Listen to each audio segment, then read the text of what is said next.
Welcome to the latest episode of Five on the Floor on the Five Reasons Sports Network. Thanks for joining us on your favorite podcast app. We're now on Red Circle, as well as Google Podcasts, Apple Podcasts, and Spotify. Also, you can find us on the Five Reasons YouTube channel and lots of other content there. You can also find us on Playback. If you want to watch a stream with us, comment with us. Yesterday on one of the games, it just turned into like a trip down NBA memories and all the rest of this stuff. We do everything on Playback. Come hang out with us. It's playback.tv/5RSN. We changed the URL. It's playback.tv/5RSN, the number 5RSN. And we will actually be doing playback off the Heat Bucks game 2. So join us Wednesday night for that game. Also, check out 5reasonsports.com. Spell that one out. And check out the great sponsors of the 5 Reasons Sports Network. That includes U-Break, Wheel Fix. And I know a lot of people should be reaching out to them now. I reached out to Mark this week because we know what's going on in Broward County, even some of Dade County with the flooding and all this. The roads are in terrible shape. So what happens? Your wheels get damaged, right? Or just sometimes you just park too close to a sidewalk curb if you can't parallel park, which is like me. Go to ubreakwheelfix.com. This is your complete automotive wheel solution. They can refinish your wheels to look like new. They can repair them. They got the powder coating and all that, but also they can just make them look really nice, okay? If you want to get the Dolphins colors, the Canes colors, any of the Heat colors. We know the Heat have about 55 colors. Give your ride a new look. ubreakwheelfix.com. Reach out to Mark and his team. 305-748-0112. That's 305-748-0112 or ubreakwheelfix.com. You also can see everything that they do over there on Instagram at ubreakwheelfix. So it's ubreakwheelfix.com, 305-748-0112. Based in North Miami. And now, today's episode. Down to Biscayne. Yikes. 5 on the floor, ride for my dogs. Where here's the thing, you can check the score. Hustle hard, couple scars, wearing bubble frogs. Just like Butler said, you in trouble, y'all. Kept the floor playing, got it all banned. Y'all seen the block, stop with one hand. Not sure he listened to the episode specifically, but he hears all the noise. He told me in training camp that he beats everything. He uses it for fuel. Welcome sees to everything Five on the that's Floor, on Twitter, and he daily said insider himself show on the Miami Heat that and the the real NBA, disappointment for him is he knew that his season was going to be evaluated based on what he did in the postseason, not the regular season. And of course, his postseason has been cut short, and he's probably not going to play again in this postseason, no matter how far the Heat go. We'll see, but certainly out for the rest of the series with 2 broken fingers. We'll get into a little bit of that today because we have to as we preview this, but I wanted to do something a little bit big picture instead of so much of an X's and O's podcast, which is that the Miami Heat have surprised people. They've gone into Milwaukee. They've won game 1. Giannis did not practice today, although he is expected to play. Mike Budenholzer said he was optimistic that there would be enough time for him to play on Wednesday, so that's a pretty good indication. They're down 1-0. I would anticipate that he plays. But there's the bigger picture thing here of, like, are the Miami Heat the right type of team to pull this kind of upset? Because there have only been 5 8 seeds in NBA history that have won a first-round series. And the Heat, and we'll get into it, but the Heat don't really fit the profile of any of them. They were all a little bit different kind of in how they came into the playoffs, how much of an underdog they were coming into the series, and how good the number 1 seed was. But I'll just go to you on this, Greg, because you've well, before we get into the specifics of the 1-8 matchups in the past that have swung towards the 8 seed, you have all of a sudden swung your attitude on this series. Yeah, it's funny. It's one game, right? And probably I should calm down, as you advised prior to us starting this show, because it is just one game. But I'm a little interested to see what they look like with Giannis and how effective he could be with that back. He also, before the back, was dealing with a wrist injury. And so to me, I feel like that's such a huge factor. It changes everything in this series. And then the other part of it, and it's more about why I think this team actually can make a run. It's, when you see Jimmy lock into playoff mode, if Giannis ain't right and Jimmy is all the way right, I just feel like that's an interesting recipe. So on what is really a really tragic scenario surrounding Tyler in terms of that he's not getting to play, they're losing such a huge piece of the offense. You normally would say, okay, well, now it's done. But because of Giannis, the uncertainty around Giannis, I just feel like if he has to go out and he's not 100% and Bam's guarding him, if they shoot well enough, Ethan, it could turn around. But obviously, I'm sunshine pumping today. Before we get into historical references for this, Alex, give me the one single. You can only pick one. I know you're going to tell me it's a tough question, but don't dance around it. Give me 12 and then pick one. Just come up with one here. One thing that you think if the Heat do this throughout the series, I'm giving you time. I'm delaying the actual asking of the question here. I'm gonna meander a little bit. It gives you time to think about it. If I never give Greg the hard questions, if you could think of one factor more than any other, okay, that would allow the Heat to pull what would be a monumental upset. I mean, Milwaukee was a 93% pick in Vegas. If you go by the odds, they were basically 800. It was basically 8-1. Okay, it was about 90%. 92% that they would win this series. Okay, the odds have shifted a little bit, but not that much. It's still, the Bucks are still heavy favorites. You got one factor. I gave you enough time. What would it be? Well, look, I think if you had to make me pick one, which is what you're doing here. Yes, it is what I'm doing. Go ahead. One that weighs the most here is the shot making. And I think game one was a perfect example of that. Like, I think, we spent so much time this season talking about how this team has to, the blueprint, right? And how they have to win in the margins with the rebounds, the defensive rebounds, the forcing turnovers, scoring points in transition. All of that is really important, and all of that is very effort and focus based. And I think the Heat, for as much as they faltered there, we've kind of been expecting them to flip the switch as far as the focus and the sharp, being sharp on everything you do, executing the game plan to a T. And we kind of saw that in game one. But game one, they didn't necessarily win the margins. They got out rebounded by 2.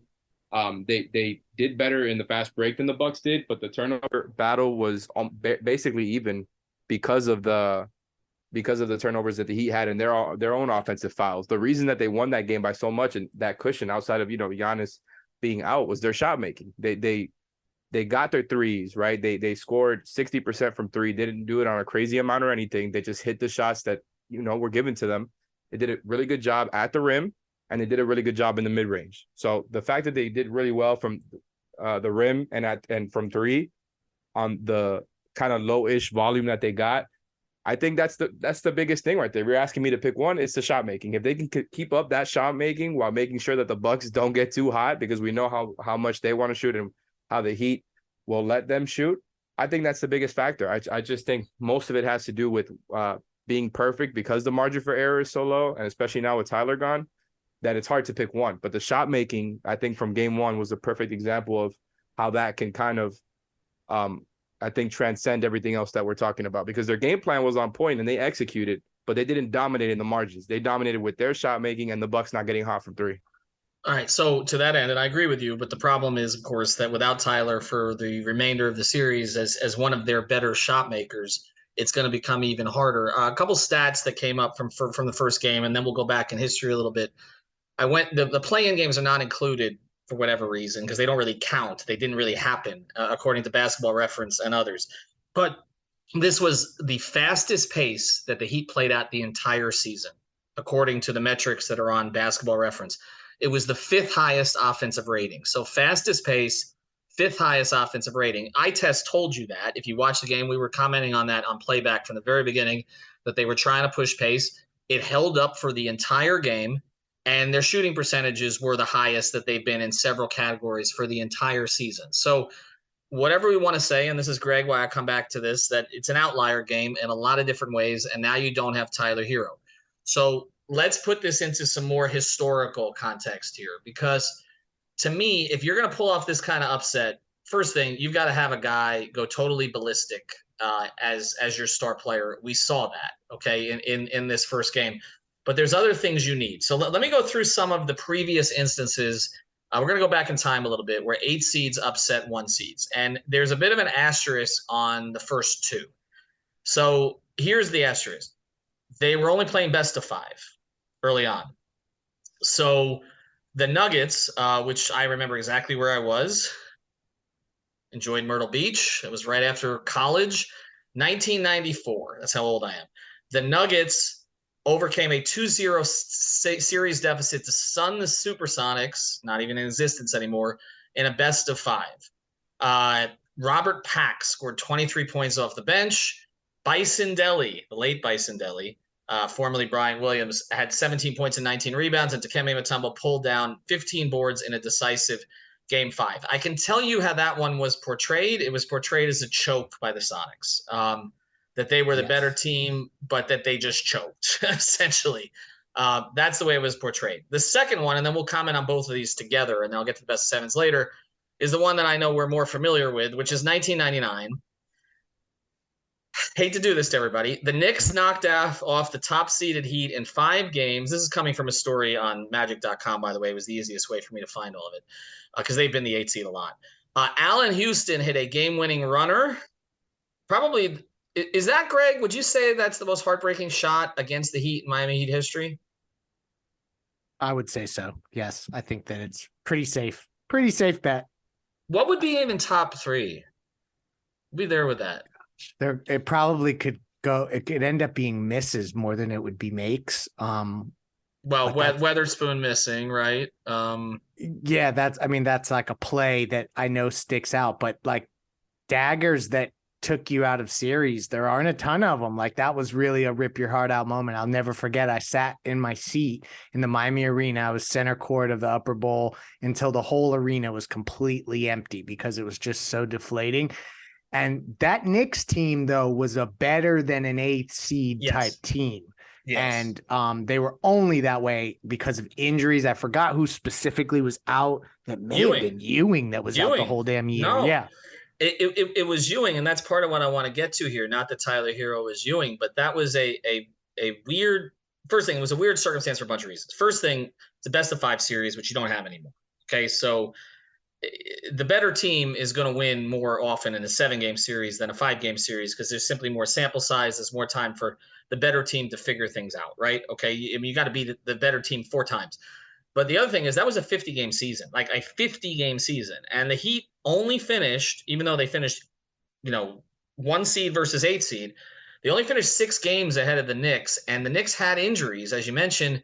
And they also had just put that group together that year, the Houston Sprewell group. That was a new group with Camby. And then Patrick got hurt.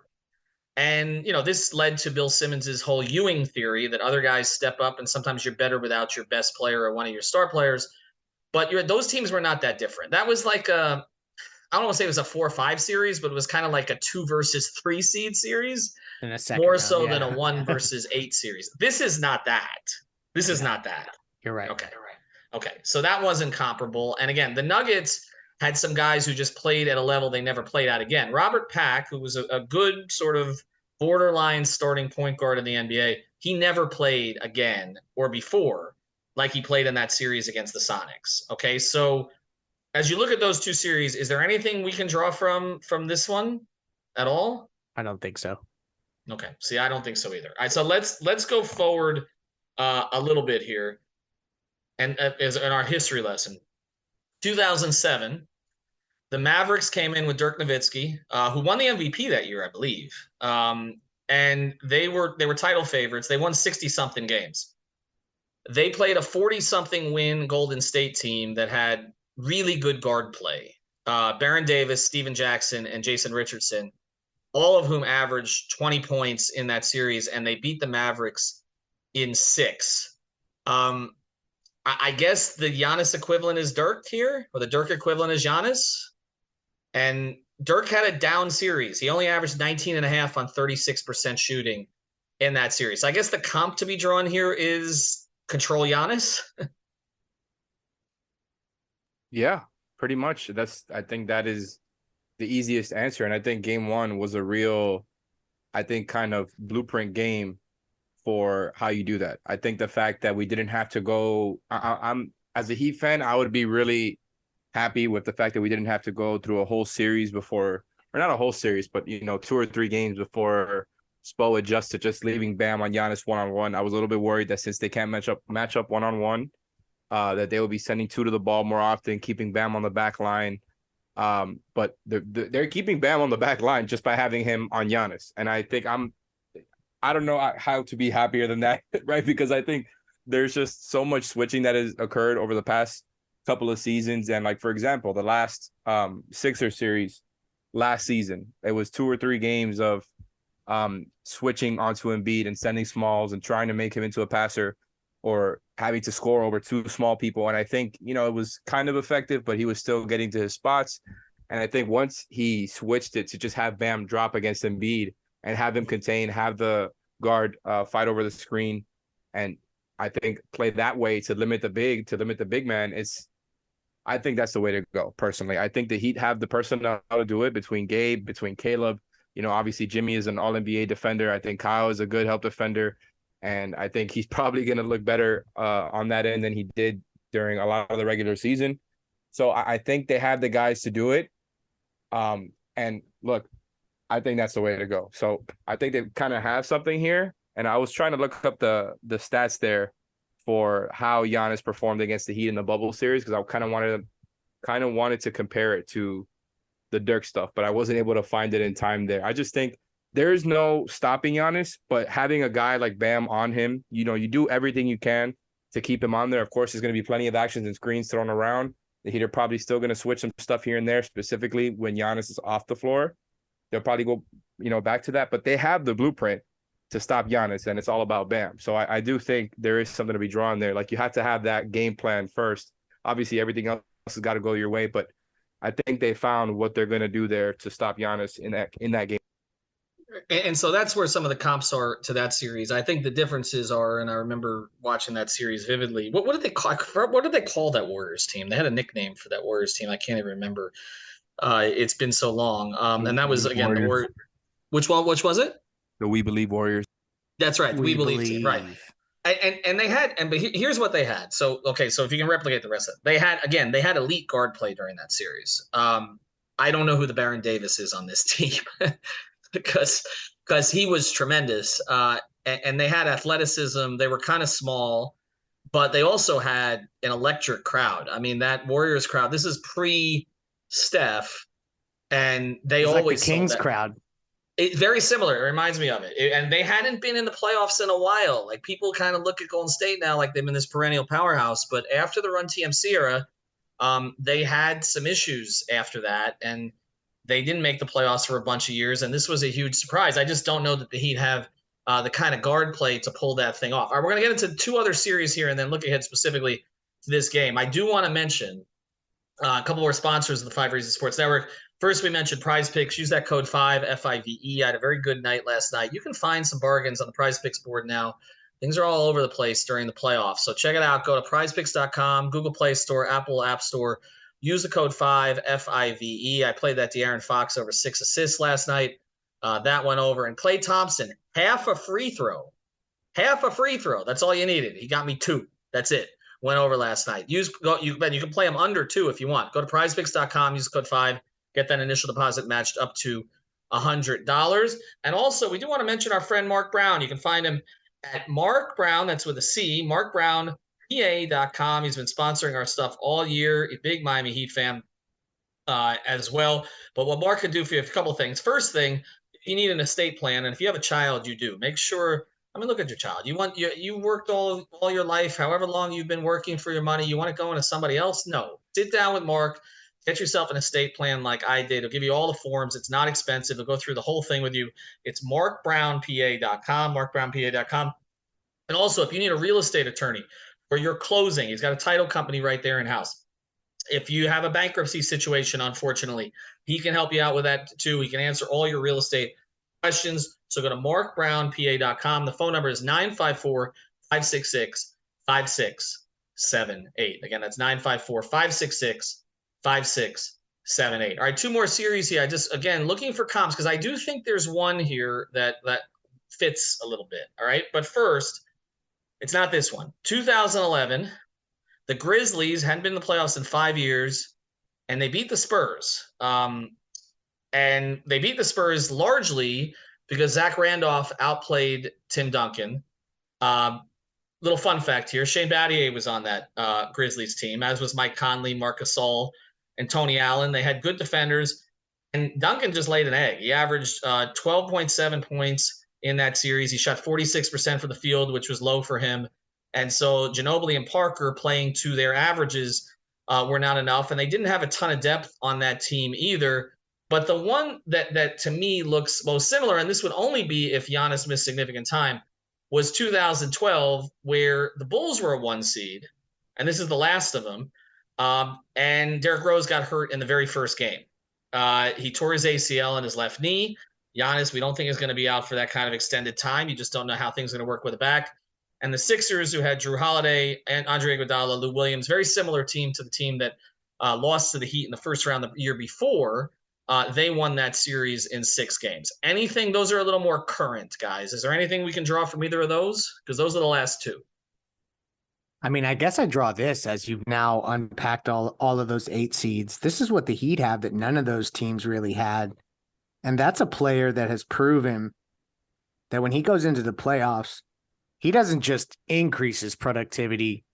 He like blows it out of the water. And so I just think like the one thing with Jimmy Butler, you know how hard it is to take your regular season averages and duplicate or increase them in playoff settings. And the fact that he does what he does year over year, and the bigger the stakes, the bigger he plays. Like there's an element of the allure of Jimmy Butler that I don't know that any of those 8 seeds that you talked about, while some of them had dynamic guard play, crazy athleticism, interesting circumstances that would lead to the upsets. This is a scenario where I think the Heat actually have a player that when he is at his like highest ascension point is at the level of all the other greatest players. And that's an interesting wrinkle. See, that's what I would take away too. Because as I was looking through those 5, Philly didn't have a player like him in the team that beat Chicago. Memphis, Zach was great. Conley's great. Gasol was great. Not at Jimmy's level of great in the postseason. Baron Davis was tremendous in that series and was a very, very good NBA player who might have been borderline Hall of Fame if he had stayed healthy. But not as consistent as Jimmy about doing this when it matters. Didn't have the opportunities that Jimmy had, but didn't also make the most of some of those opportunities. We saw that against the Heat in the series in Dwayne's rookie season. Barron had a good series, but he was basically outplayed by Dwayne Wade, who was a rookie at the time.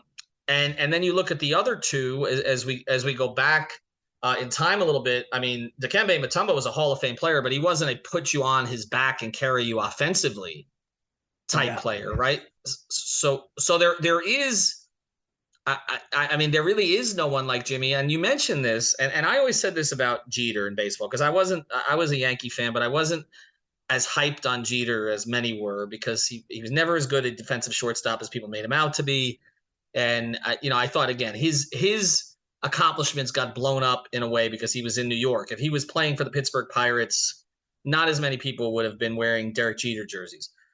But the thing about Jeter that always did impress me was his numbers stayed the same in the postseason. They didn't go up necessarily. They stayed the same. And what was always impressive to me about that is higher stakes, better pitching, right? Much, much more pressure, and much more time for the other team to prepare for you, for the other pitchers to prepare for you. And yet his numbers stayed the same. To me, that was a sign of greatness. With Jimmy, you hit on it. It's not just that they stay the same, they go up. And there's really only one other guy in the NBA who's like that, and it's Kawhi Leonard. And it doesn't surprise me that Kawhi wanted to play with Jimmy, because as far as this, I don't give a bleep attitude, 2-way play, playing well in the clutch, I think Kawhi Leonard is the closest comp to Jimmy Butler in the entire NBA, actually. And so I do think you've hit on it, Greg, that is the thing here, is that Jimmy is different from guys you usually see on 8 seeds. The other one is the Knicks. The Knicks had, Sprewell and Allen Houston were really, really good players. Okay. And again, that shouldn't have been an 8 seed, but I think you're right, Greg. I think that's the difference, is that Jimmy is like the hot goaltender in the Stanley Cup playoffs. Like, he can just carry you through a series. Yep. And that's, I think, like, for Heat fans, and particularly me, who's all of a sudden gone from feeling like this was going to be a short series, even though I'm saying Heat in 7, because y'all know I'm digging my heels in there always. After that first game, when you see Jimmy come out and it actualizes as you intend, the shooting is a little bit better. Giannis is a little bit banged up, and don't discount this wrist. I'm telling y'all, it's not just the back. Before the back even happened, he was hurting from his wrist. It's just a weird series now. And so game 2 is going to be super fun to see how Milwaukee responds. Spo said something interesting, about like, essentially he was addressing the team post game, and he already went to game 2 and said, we're going to be hitting a hurricane in the next game, but we'll deal with that when we deal with that. And so here it comes in game 2. I think he wanted to let his team know that getting one there was not enough. I think that's why he pivoted so quickly, because the tendency is to let down, and not only to let down under all circumstances, but when you've just beaten a 1 seed and now you get 2 days off. And so the tendency is you start thinking ahead. You're not even playing at home until Saturday. So you're going from the first game Sunday and the next game at home is Saturday. And it's very easy to think, well, if we go home 6 days later and we're 1-1 and we're rested, we're good. And I think he didn't want to give his team the cushion there that a lot of teams take. Alex, I'll let you close here because I got one very simple question here, okay? I'm not going to ask you to pick through a whole bunch of things. Does Jimmy Butler need to outplay Giannis for the Heat to win this series? Probably. Yeah, I think that's almost got to be the case. I think that's a good point by you. And sometimes like we simplify things too much, not saying us specifically, although of course we're guilty of it too, but that's probably the biggest thing, other than, like I said before, the shot making. I think if Jimmy can outplay Giannis, and that's kind of implying that you're containing him relative to what we know he can do, I think that's probably the best way to start, right? And we know that that's going to involve Bam more than anybody else, but it's a team game as well, because of course we know how much they like to help. They still were keeping with their kind of building the wall principles on defense.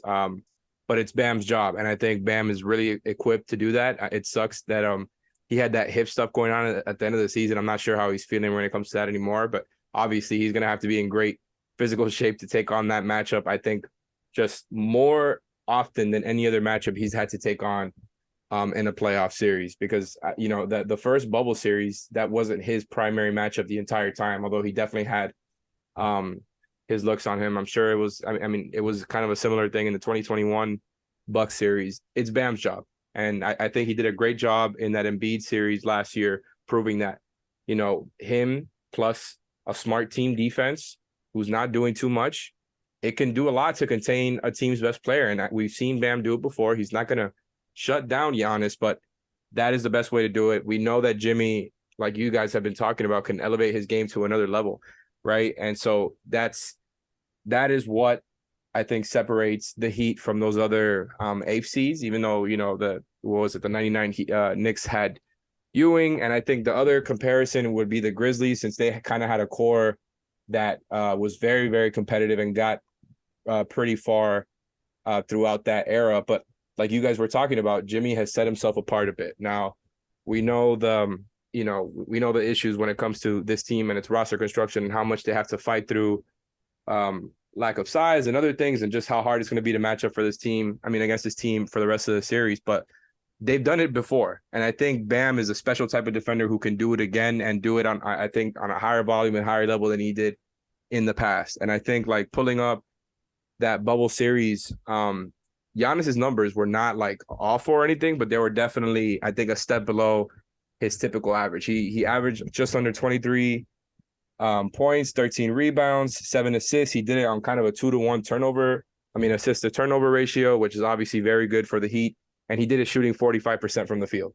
Like, that's as good as it's going to get from Giannis. And I think Bud, the Bucks, and Giannis have obviously all grown and changed since then in different ways.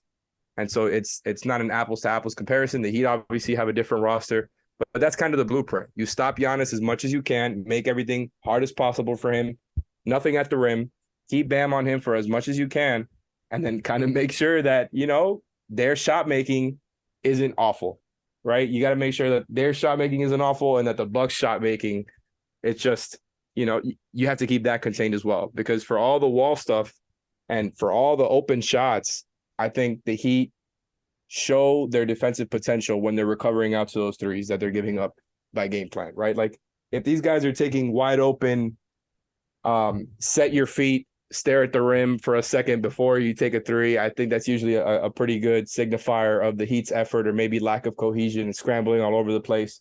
But game one was a perfect example of what they can do when they're all kind of on the same page. And so I think it involves a lot of defensive discipline, getting back out in the recovery, and man, Jimmy Butler's going to have to do it again. What I love about this whole thing with Jimmy is how completely unbothered he is. Like, he's on Instagram going to it's funny. Heat fans get all in their feelings when they see that, like, Jimmy's not concentrating on the game, right? And all this. And then he comes out and he drops 35. He's going to country music concerts, playing board games with his trainer. Right. I mean, it's just like Heat fans are sitting here like with superstitions. They're not going to eat for 3 days. They're panicked, they're going crazy. And Jimmy's like, I don't give a bleep like that. And honestly, that's when he's at his best. And so I have said this before the series, and I'll continue to go with it. And it's why I asked Eric Spoelstra this question after the play-in as they're entering the Bucks. They love this position. Like, the one thing this franchise has never done is win as a significant underdog in the playoffs. Has it ever happened? Greg, has it ever happened? Have they ever, right? Not as this, 2020 was the biggest underdog story they've ever been as a playoff team. Correct. And they would not have been a 5 seed if they had just taken they didn't take that last game seriously. They would have been a 4 seed, but they didn't care because they were playing Indiana anyway. So they didn't care about the home court. It didn't matter. But yeah, they would have been a 4, but they've never won a series like, look, Spoelstra's first 2 teams were lower seeds. They didn't win their first round series. So it's just, and it's like Greg putting here in the chat. Yeah, he said, we're like Navy SEALs, just drop us anywhere, drop the parachute anywhere and let us compete. They love this. And they didn't want to lose Tyler Hero, but it makes them even more underdogs here, particularly if Giannis is back on Wednesday. I still, Greg, and I still do not think they're winning this series. I still don't even think they're taking it 7. But they showed more fight in game 1 than I expected. And if they have the best player on the floor the rest of the way, which is a tall task, okay, to be the best player on the floor when Giannis and Drew Holiday and Chris Middleton are also out there, then that gives them a puncher's chance in this series. So we will see. Yes. Anyway, we got stuff going on in the chat here. All right. Thanks to our sponsors, You Break We'll Fix. That's youbreakwe'llfix.com, markbrownpa.com. Get your estate plan done. If you got real estate legal questions, he can help you as well. Prize Picks, use that code 5 FIVE. We also mentioned Better Edge. Use the code, go to betteredge.com, use the code 5, that's number 5, RSN. We'll see you on Playback on Wednesday. Subscribe to Off the Floor. We got plenty of new content that's going on there. We're manning that during the games as well. Just lots of content, more than anybody else. You guys know that. Have a good day. Thank you for listening to the 5 on the Floor on the 5 Regional Sports Network.